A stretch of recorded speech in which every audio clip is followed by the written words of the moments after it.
stupid heart. Don't know, I tried to let you go so many times before. Then when I got back and told my stupid heart, too late, already on my way. Hi guys, welcome to the Struggle Vlog. So for today's video guys, pang-apat na araw na namin dito sa May Astoria. So, dito kami ngayon sa Boracay. Pupunta kami ng Station 1 at saka Station 2. So, picture-picture lang muna kami doon at saka tamang gala lang dito sa Boracay. So, let's see guys! Let's go! My stupid heart, don't know, I tried to let you go so many times before.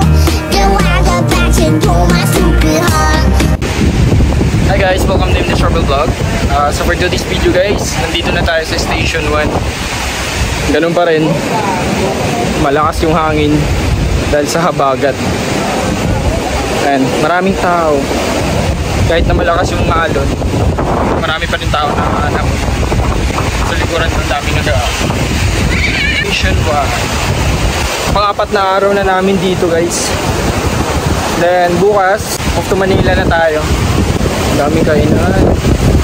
Dito corner, Master Siomai, Chuki Chicken, Station 1. So dito na kami sa may Starbucks. Kasama ko si Ruben. Pakita ko lang sa inyo guys, madadaanan na. So Jerry's and Starbucks magkatabi sila. So sa oras na to mga kagalay, dumaan muna kami ng Starbucks para bumili ng coffee. Dahil medyo inaantok kami. Medyo mahaba-haba din yung pila mga kagala, kaya tamang antay lang muna tayo. Let's go! My stupid heart, don't know, I tried to let you go so many times before. Then when I got back and told.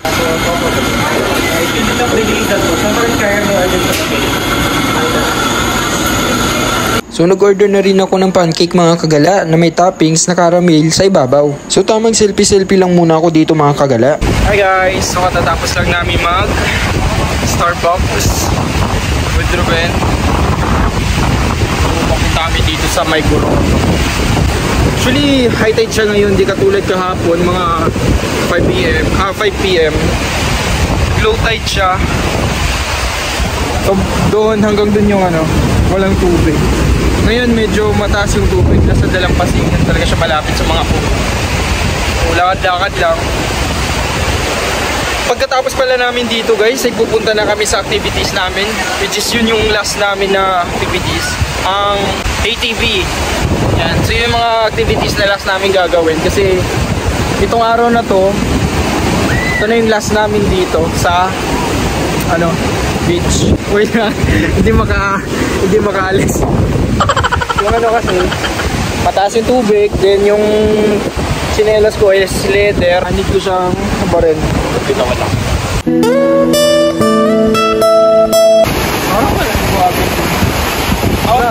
Vlog. Wala naman doon. Katatapos lang namin picture taking sa Station 1 at saka Station 2.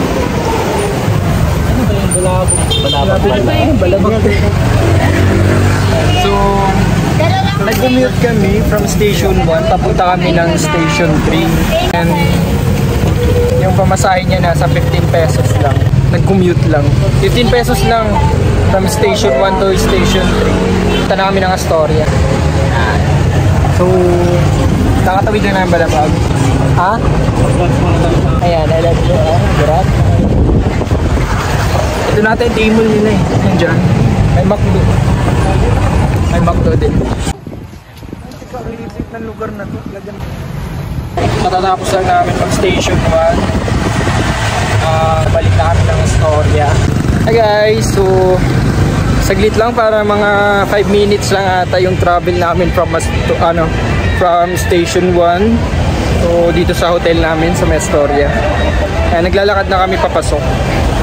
Super enjoy guys. Pagkatapos namin ng ganito guys,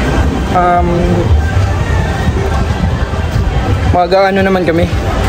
Itatry namin yung activity na ATV at saka, di ba may mga inclusion pa yun? Yung iba nilang package, may mga kasama pa. May line up eh. Like petrol, so yun talaga yung pinunta namin dito, yung para sailing nila. So natin yung 2 days, hindi namin nagawa kasi nga sobrang lakas ng hangin at saka malakas din ang ulan. Ayun. So sabi nung sa labas ng Astoria, dun sa may harap sa beach, pwede na raw magparasailing. Pero nung nandun naman kami sa station 1, sinabi ngayong araw lang daw kasi baka daw umulan bukas, baka mawala din agad yung parasailing nila. So may chance na kami makasakay ng parasailing. Yan, ititignan namin ngayon. Ha? May key kang dala? Key? Wala. Pa-open na lang natin. Wala akong dala. Legit, hindi ka nagdala? Namin yung key namin, yung room key. Lagot tayo. Pwede ka nagdala? Help na lang kami sa Biyan ka namin. Maling pala. G. So nandito na kami sa story guys. Hi guys, so sa oras na ito ay kakarating lang namin ng hotel dito sa May Astoria. Mag-prepare lang kami mga kagala. Hi guys, welcome to the Travel Vlog. So katatapos lang namin mag-prepare para sa activities namin ngayon.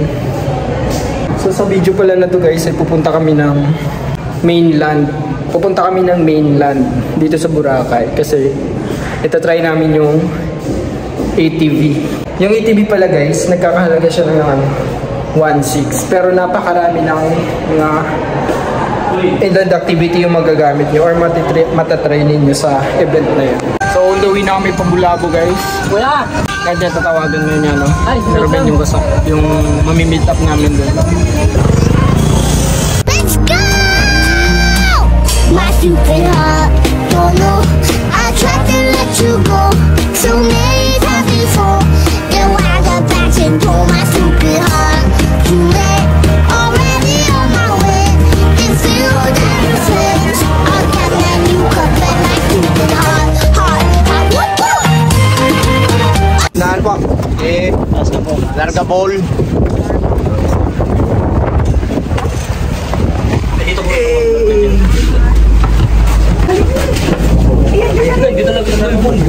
So sa oras na ito mga kagala ay sumakay muna kami ng speedboat para makarating kami dun sa mainland. So ang travel niya pala mga kagala ay nasa 8 to 10 minutes lamang.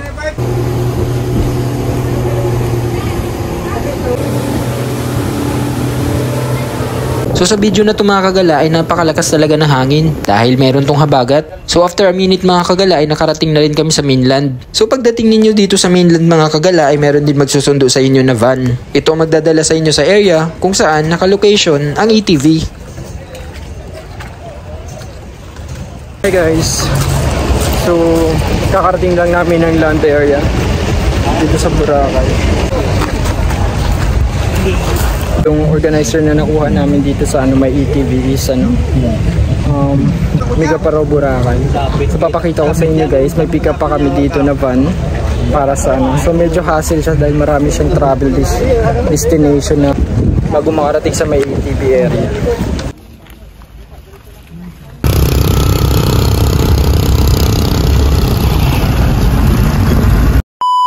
Hey guys, kakarating lang namin ng dito sa area ng ATV. So dito si Ruben na. Yung isa naman pindot-pindot lang yun. So sa oras pala na ito mga kagala ay magpaparegister muna tayo dito. Hi guys, so mag-start na kami mag-ATV. So dito na kami sa area. So pipili muna tayo ng helmet natin mga kagala. So sa oras pala na ito mga kagala ay maulan siya. Let's go! My stupid heart don't know I tried to let you go so many times before. Then when I got back and told my stupid heart too late, already on my way. If you never flinch, I'll get that new cup and my stupid heart.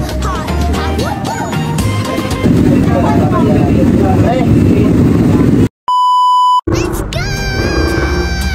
My stupid heart don't. So ayun na nga mga kagala, tapos ng ATV adventure natin. At pipila naman tayo para makita yung picture na pitik ng mga staff nila.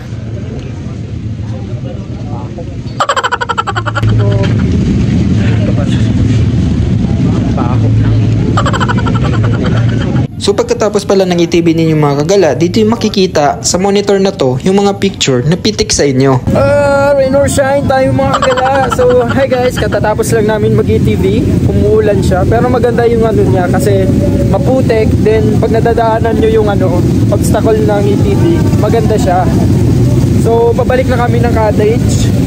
Then nakapili na rin kami ng mga mga photoshoot namin dun sa may sa mga pitik ng organizer namin.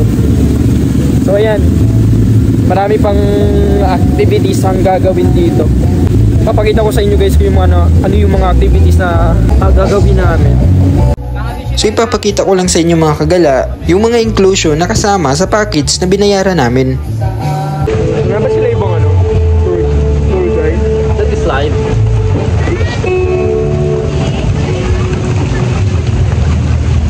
Guys, so next naming adventure is magkakayak. Nandito na si Ruben. Hey, kayak tayo? Let's go! My stupid heart don't know I tried to let you go so many times before. Then when I got back and told my stupid heart too late, already on my way. It's zero down your friends. I'll get that new cup and my stupid heart. Go!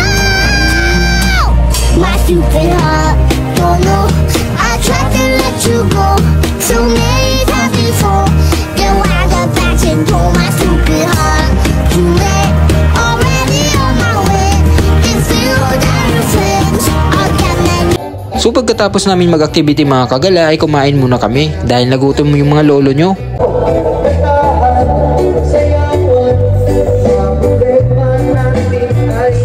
So ipapakita ko na rin sa inyo mga kagala yung mga presyo ng pagkain nila. Medyo pricey nga.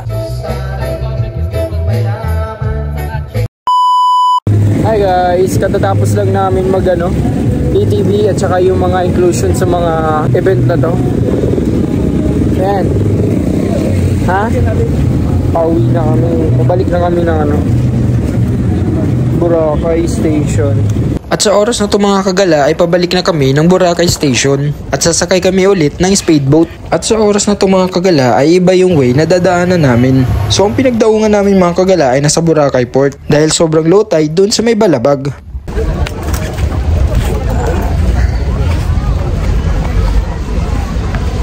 So sa oras na ito mga kagala ay nagta-travel na rin kami papunta ng Station 1. Balik-balik na lang. Let's go! My stupid heart don't know I tried to let you go so many times before. Then when I got back and told my stupid heart too late, already on my way. It's zero down your friends. Guys, so nandito kami ngayon sa may D-Mall. So pumasok kami ngayon. Check namin kung anong meron dito. Balik tayo. Balik. Mag-ikot muna tayo. Pag nandito pala kayo sa D-Mall mga kagala ay marami kayong pagpipilian na pagkain nandito. At hindi na rin namin pinalagpas yung shake ng Fruit Dragon mga kagala.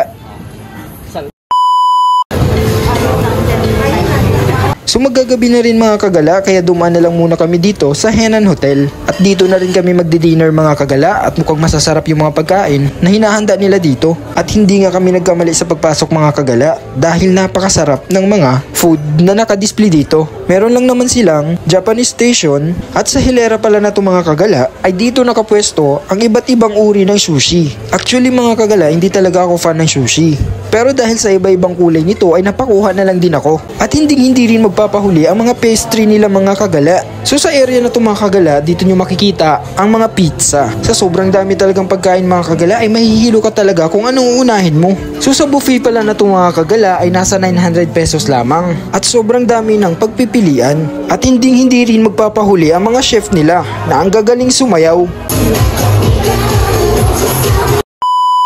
Hello mga kagala, so pang 5 days na namin dito sa Boracay at last day na rin namin dito. So sa oras na ito mga kagala ay nasa Boracay Port na kami at nagbayad na rin kami ng 230 mga kagala. At sa oras na ito mga kagala ay nasa Caticlan Airport na kami. At Pauwi na nga kami ng Maynila mga kagala. Kunting minuto na lang mga kagala at mag-onboard na rin kami. Nasa 10:40 AM na rin mga kagala at sasakay na kami ng eroplano. Pupunta na tayo ng bus 7. Guys, tapos na yung journey natin sa Boracay. Uwi na tayo, uwi. Magano na naman? Ulit ako. Pwede na ulit yung mga muscle para magigib ng tubig.